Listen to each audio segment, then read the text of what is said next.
chapter 11.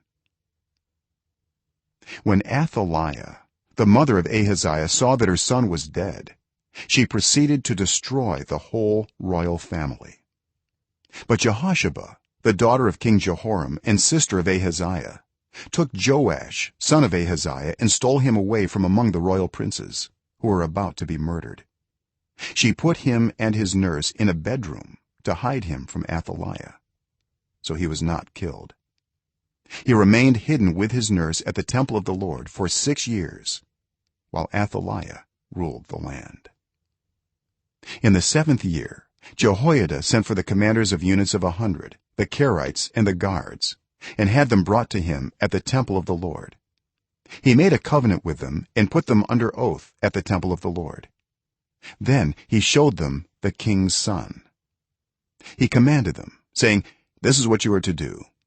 You who are in the 3 companies that are going on duty on the Sabbath, a third of you guarding the royal palace, a third at the Sur gate, and a third at the gate behind the guard, who take turns guarding the temple.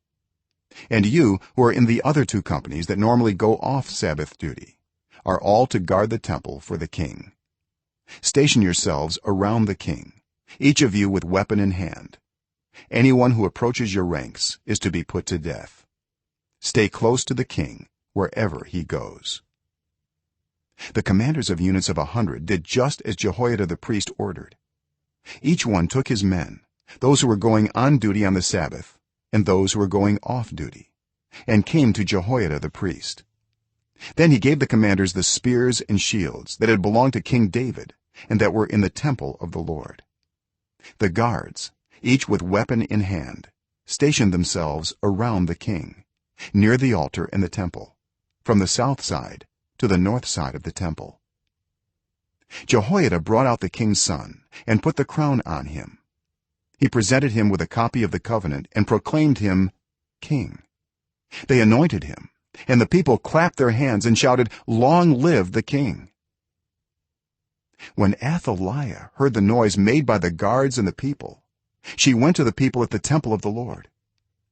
She looked, and there was the king standing by the pillar, as the custom was. The officers and the trumpeters were beside the king, and all the people of the land were rejoicing and blowing trumpets.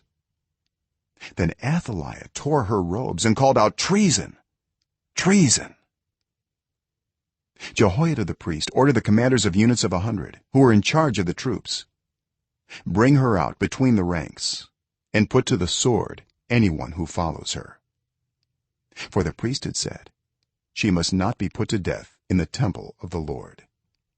So they seized her as she reached the place where the horses enter the palace grounds, and there she was put to death. Jehoiada then made a covenant between the Lord and the king and people, that they would be the Lord's people. He also made a covenant between the king and the people. All the people of the land went to the temple of Baal and tore it down. They smashed the altars and idols to pieces and killed Matan, the priest of Baal, in front of the altars. Then Jehoiada the priest posted guards at the temple of the Lord. He took with him the commanders of hundreds, the Carites, the guards, and all the people of the land, and together they brought the king down from the temple of the Lord and went into the palace, entering by way of the gate of the guards. The king then took his place on the royal throne.